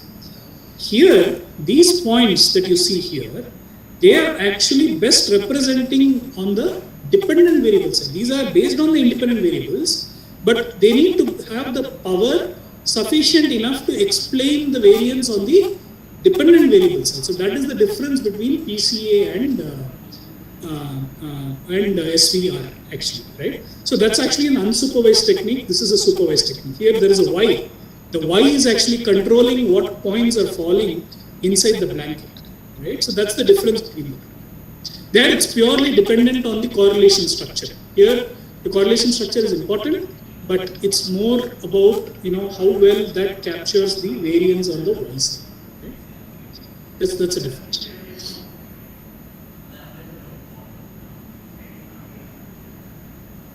Any other questions?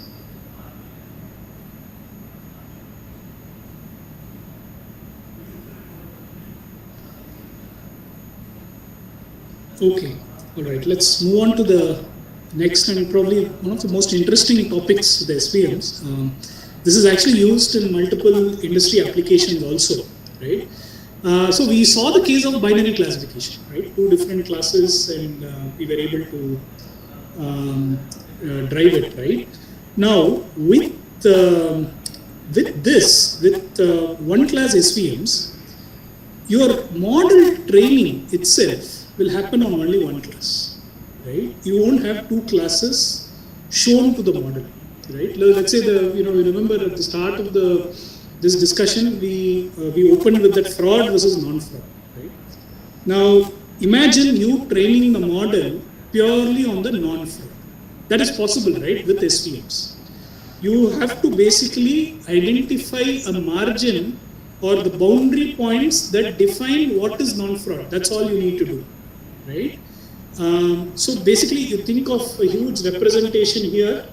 Okay, I think I have the chart here. I'll come back to this. Now think of this, look at this chart. Basically what it's doing is it's suspending the points from the origin and saying that anything that falls below this line is basically an outlier or an anomaly, right?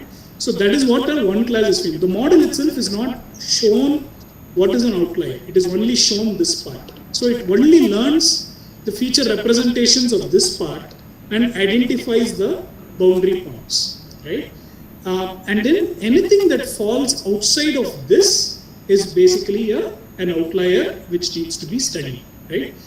And if you look at it, this also has those complex representations, very similar to our radial basis function that was needed, the non-linear SVM. That's also available inside one class SVMs. We'll take a brief look at it.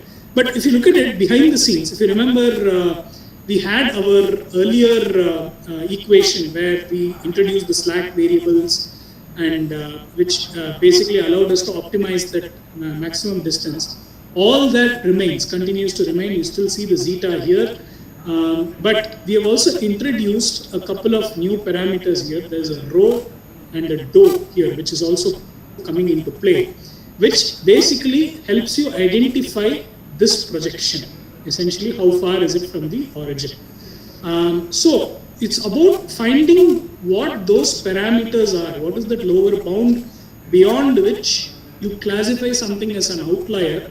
That is where these 2 parameters actually help us to define an upper bound and a lower bound, beyond which you classify it as an outlier. So this is according to an author called as Shortkoff. He's probably a German. He has developed this technique. Now, if you look at the second technique, there is another approach, which is a little more simpler, but then what they have done is, they have actually used a radial basis function here. The R square that you see is actually the the radius of that particular radial basis function. And here, instead of projecting the true values or the correct values from the origin of the two dimensions that we are bringing in here, they are instead representing it as a circular representation. So anything that falls outside this inner circle is treated as an outlier. So basically your function is captured using these boundary points that you see, which falls on that exact diameter of the inner circle. And this value that you see here, the distance from the center to the place, to the point of the inner circle where these points fall, is basically the R that you see here. So we want to find something that is as minimal as possible, that compresses all our.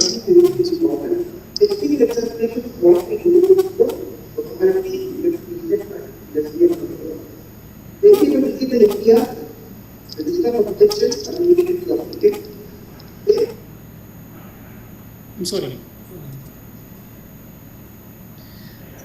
So if you look at it, it's all about minimizing this particular radius as much as possible, so that the points of interest, the ones that are non-anomalous points that we have in our data set, falls within this circle. You want to find something that is highly compressed, something that captures it within that particular small space, so that anything outside of that will automatically get classified as an outlier. So here it's a circular representation. Here we have a vectorized projection. There are two different techniques that we use in one class SVM. So that's basically what we have from a one class SVM standpoint. I believe both these techniques are available in sklearn. I think I have one example. I think it's probably this one. But I think the other example also is you can actually implement it with sklearn, one class SVM. There's a one class SVM function that's available within sklearn, which you can pick up and you can work on. Right? Now, let's look at some examples. It's likely that I may not need the afternoon session, but let's see. Okay, let me just switch to. Okay, now let's look at the first example. It's a simple binary classification model. So, and again, like yesterday, I'll probably share this as well.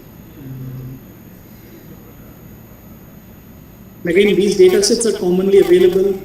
You can actually search for it, income evaluation.csv, you'll get it online. You should be able to download it and replicate it in your machines. Let me paste this. These are the libraries I'm using. And if you're going to use your Google Drive, then you will probably need this, but it's up to you. If you want, you can use it. And this is how I read my data set. And I'll just take you through what the data set looks like and what this data is about. Right, now if you look at this data, what we are trying to do is, given a set of features like age, working class, education, marital status, and all these parameters, can I tell what their income is going to look like, right? So essentially that's the goal that we are trying to I'm sorry, just a minute. I think it's an income as a class, right? Yeah, income as a class. So which income class do they belong to? Essentially, that's the goal that I'm after here. Now, if you look at it, I first split my data into train and test. Like I said, this is very, very important. SVMs are prone to overfitting. Always have a train and test separation, which you need to keep in mind when you work with it. Now, what am I doing after that? I'm actually fitting this SVC model. So SVC is basically the function called to a support vector classifier. And it can actually be used to classify, binary, also non-binary. I mean, it can also take multi-class classification problems. It is also already built into it. You can actually try it out.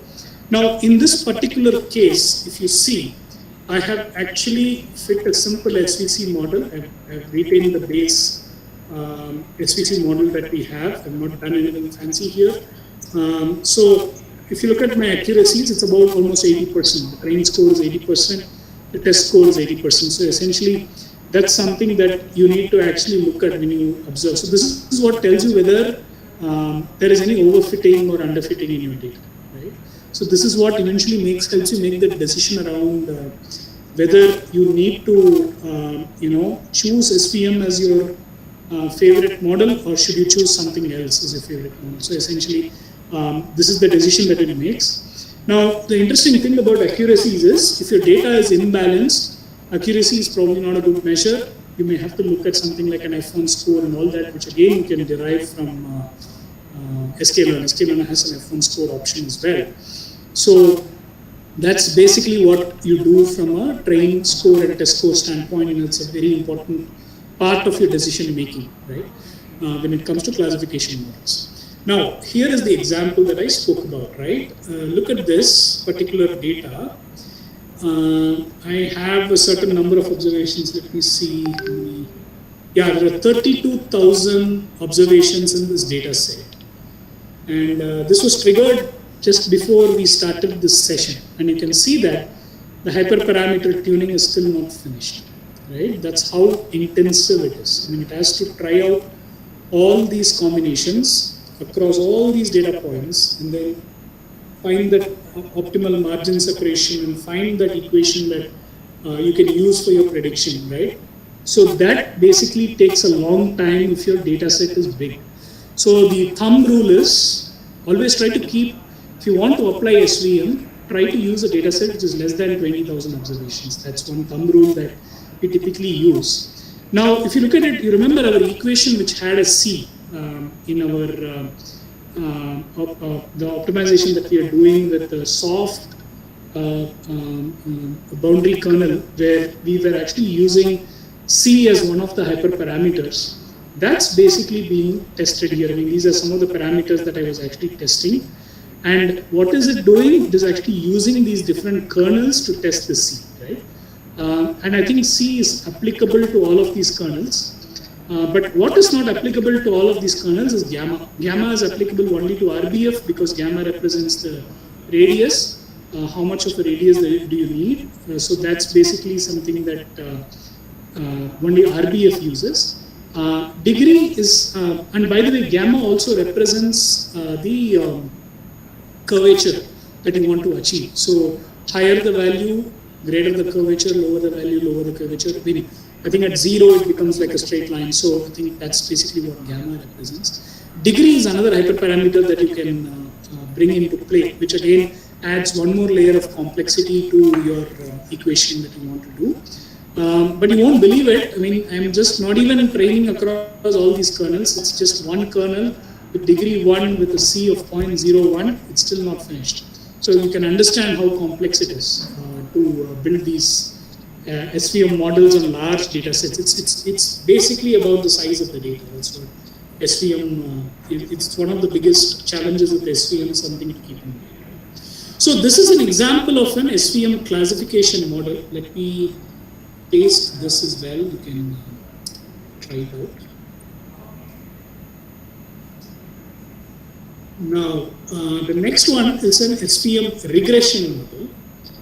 We connect it to runtime, and then if you look at it here again, once again, I triggered it in the morning itself so that it works. So here, I mean, these are the set of libraries that we need to execute an SVM regression. And you need this if you're going to use Google Drive. In your local drive, you can use this itself. You don't need anything else. This. And okay, let's talk about this data set, right? So this is a famous data set called as the Boston housing data set, where we have these set of parameters, right?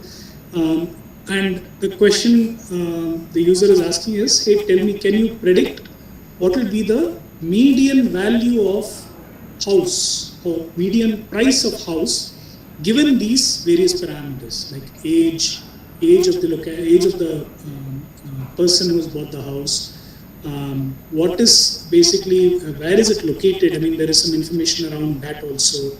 what is the tax rate applicable in that area. There are multiple such parameters that we are bringing into play. And what we are asking is, hey, can I use a regression model to predict what my median price will be for houses in the Boston locality? Now, with that, what I decided to do was to try and fit a regression model on top of it. And one thing that I typically do with when I fit these kind of models is also use some kind of a scaling function, because each of them is of a different parameter. If you notice, one of them is poverty ratio, the other one is age. I mean, they are all of different scales. So the idea is to apply some kind of a scaler. I use robust scaler quite a lot because it's dependent on the median and not on the mean. And why that is important is, if your data is skewed, the mean may not be the best representation for you. In such cases, the median is exactly at 50%. The deviations from the median are better representations. So I prefer to use the robust scaler. Again, you can actually use any other standard scaler if you prefer other options as well. So that's the next part that I'm doing. I'm just scaling it, and I'm just, for simplicity's sake, I'm filling all missing values with a 0 for now. And then what I'm doing is I'm taking that and I'm splitting it into train test. I mean, if you notice in all my code, I always, split my data into train and test so that we can actually achieve optimal selection of technique and also the variables, right? I mean, this is what will help us do that. Now, here, if you look at it, for regression also, I'm actually trying a nonlinear function. This is an RBF, radial basis function. And I'm trying to fit the model. You can see that, here I've achieved an R square. I mean, I was tracking the R square here because R square, as you know from yesterday's discussion, it's one of the parameters that we always look at. For a simple explanation, I chose R square here, and it's a decent R square. It's already 0.73. But if you recall, yesterday we looked at mean square error, adjusted R square. All of those can be computed here as well, because you can arrive at the adjusted R square by looking at the number of parameters you're feeding the model. So that can be brought into play. You can do an external compute of adjusted R square that can be studied. Mean square error is something that you can look at. And you can, let's say you're trying different types of kernels, RDF, TANH, Gaussian, and so on. You can actually test if the mean square error is changing. I mean, which among these models, which one is the best. So something like that can be tried out. So that's basically what this piece of the code achieves. I mean, it's giving you a decent R square. I think I also tried, no, I didn't do the grid search. I mean, you can do a grid search as well. I think to save time, I didn't do that, but you can write out the same code that I had pasted earlier can be used for regression also. You can play around with the parameters, and then you can look at it. Right? So this is the regression example. Now, this one was the trickiest one. This is a very big data set. I want to see if it actually finished the job. It might have. Let's see. This data set is all about the one class SPM that I spoke about, where we are trying to detect among a set of cases, I mean, are there any anomalies, right? So for that, sklearn provides a function called as one class SPM by default, right?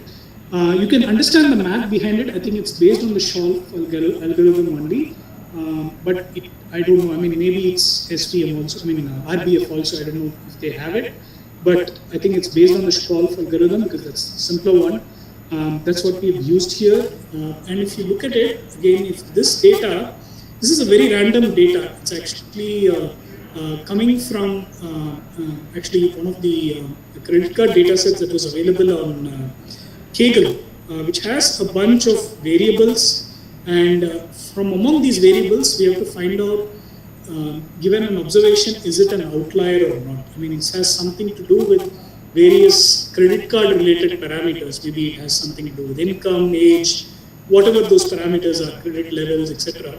So given this data set, can you tell me which among these is actually a fraud or a non-fraud? You'll see that class variable here. A 0 means it's not fraud. A 1 is a fraud, right? So essentially that's what we are looking to classify. But when we are building the model, we will not be giving all the classes, okay? So we will actually restrict it to only one class, which is the non-fraud, which we will be training the model on. You will see that in my code, I've actually done that. I've split the data into the non-fraud and the fraud. So you can see the NOR underscore OBS is the normal observations. The NO is basically the anomalous observations. So that's basically how I'm splitting the data.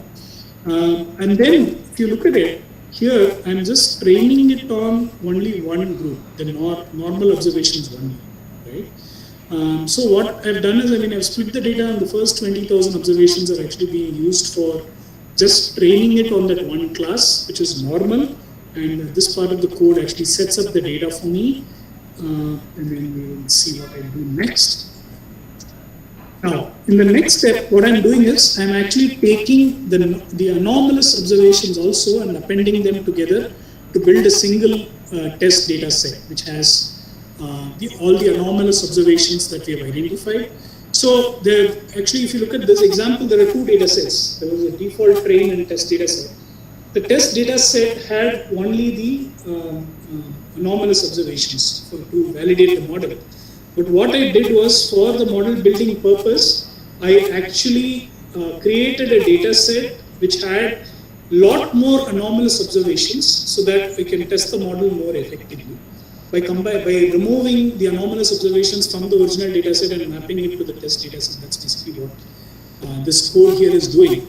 And here I'm calling that function, I'm setting it up as an RBF kernel actually. So it was the second example that I gave earlier, so that's the one I'm using. So I'm using that and I'm running it and I'm fitting it here in the next step. So you can see that there is some kind of a prediction that's coming out of it. Now let's evaluate this model. This was running for a long time. It finished during the break that we took. Again, it's got to do with the size of the data, 20,000 observations. It has to build that radial basis or the circle around the normal observations. Now let's see how this model performed. This is the first time I'm trying it out. So let's see whether we did a good job or not. Okay, this is just printing out the numbers. Okay, so sorry about that. This is basically telling you, among these set of observations, how many of it did it actually find out as anomalous. I think there were 492 observations from the entire set that turned out to be anomalous. So that's basically what it is telling us. And now let's look at some of the vital metrics, and we will know what the accuracy levels are. It's a very poor fit. You can see the accuracy is pretty low here.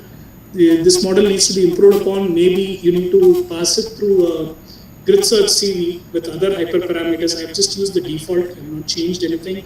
I think it's worth looking at some kind of grid search CV based fine-tuning process that will actually improve the fraud detection. So here it's not doing a good job. This model is not a very good model, but we need to improve it. Right? So these are the examples that I wanted to show. You can probably try this out again. This is also available on Kaggle. I mean, this entire code itself, if I'm right, is available on Kaggle. You can probably download and try it out on your machines. Only thing to keep in mind is the computational intensity. I keep on saying that maybe operate with a smaller data set initially, a smaller data set that you can find online. Try out your models, and then you can probably expand it to a bigger set to work with. Right. Now, any questions before I proceed? I just have to conclude here. Any questions?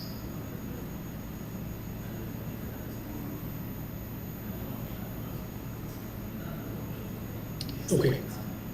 Now, let's look at what are the advantages and disadvantages. First of all, you would have noticed, in one example that I gave you, it is robust to outliers, because what is interesting to an SVM is what lies in that boundary.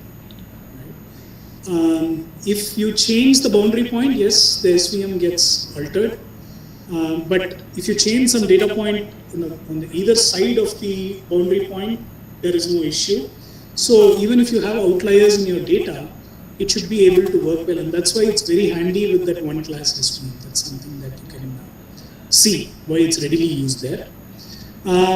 It's easy to update, right? If you notice, even if something changes in your underlying data, as long as the boundary points remain similar, it's easier to update your SVM. There isn't a lot of computation required.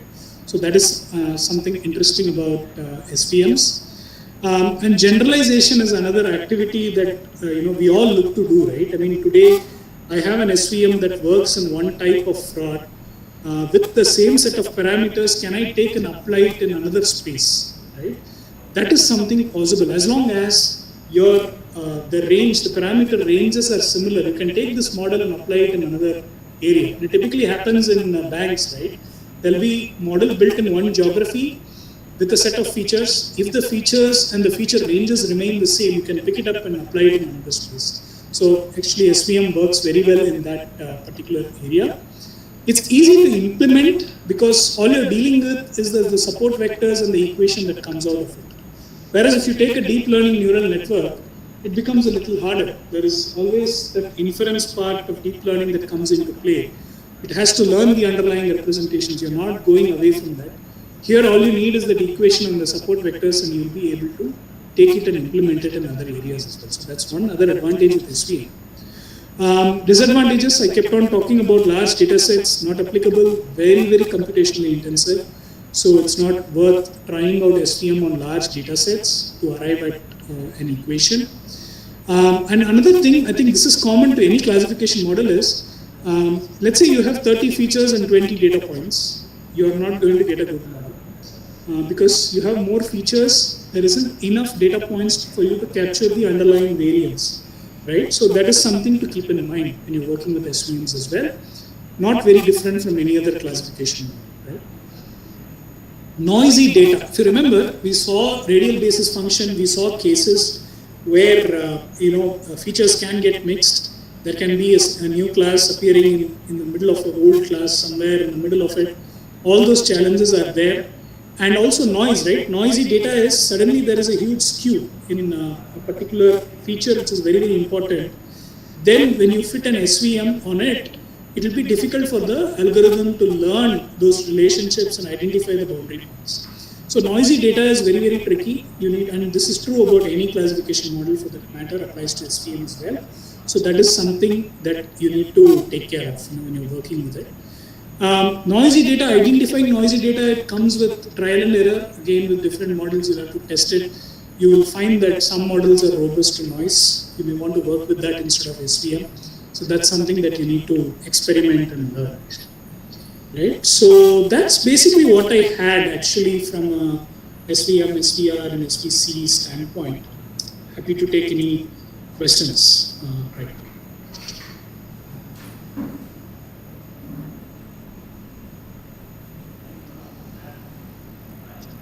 Are there any questions?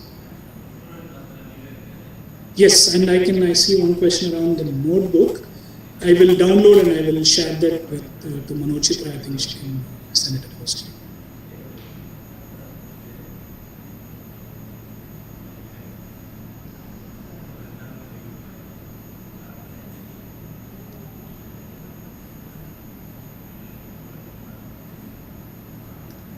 Okay.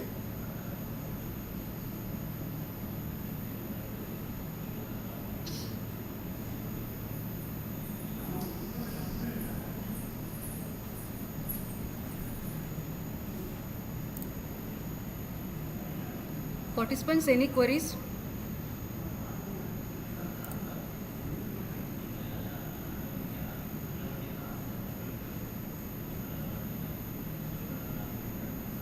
Sir, they clearly understood, sir.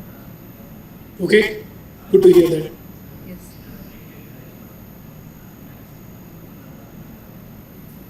Okay. Can we complete this session, sir? Yeah, we can conclude the session. Thank you to one and all participants. Now we have to complete the session. Then after we can come to for session 2 on 1:45 p.m. Okay?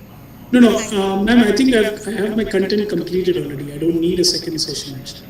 Okay, sir. Okay, sir. Yeah. So now only we completed, sir. Yeah. Okay, sir. Okay, sir. So can I get your email ID? Sorry? Sir, Can you get your email ID? One of the person, Divya, the research scholar, sir, she want to your mail ID, sir. Sure, I can share it. I'm typing it out.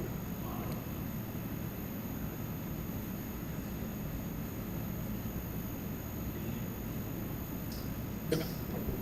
There it is. Again, if any of you want to reach out to me for any conversations, please feel free to do that. I'm happy to discuss. Some of these concepts, as you apply it, you'll be picking up new ideas, how it works. I don't know how much interest was there from a theory standpoint. If you're interested in the theory, you can go and there are multiple papers that you can read and you can pick it up. But if interest is more around application and optimizing the algorithm, then I think it's more the compute side of it. You're not worried too much about the theory, because theory is theory. It's about arriving at the technique. Optimization is more around, how do you make the technique work faster and all that. If that is your interest, then I think the conversation is slightly different. So it depends on what this group's interest is, and you can pursue this accordingly. Thank you, sir. Sir, I really feel it's an enlightening presentation about the support vector mission and also the yesterday session. So, on behalf of faculty members and with research scholars, I give the honorable thank to you, sir. Thank you very much for this give the opportunity to present this session. And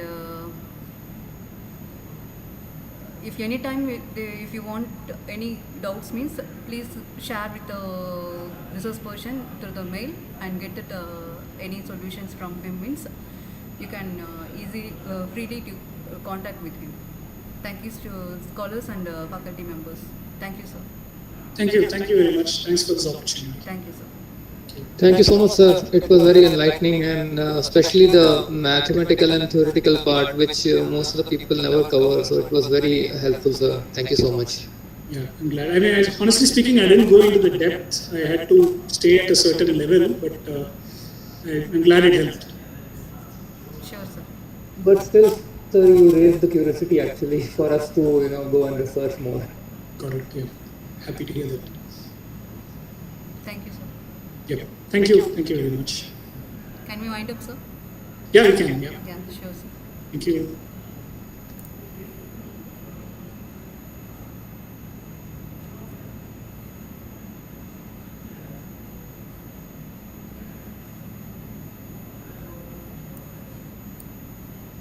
Dear all, I posted that. Dear all, I posted that today's feedback and attendance link. So please, all of you, fill that form. Thank you.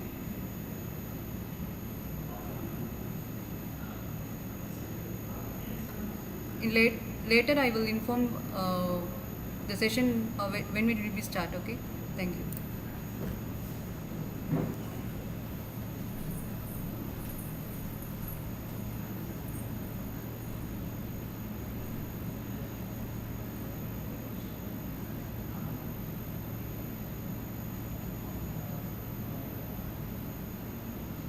Thank you.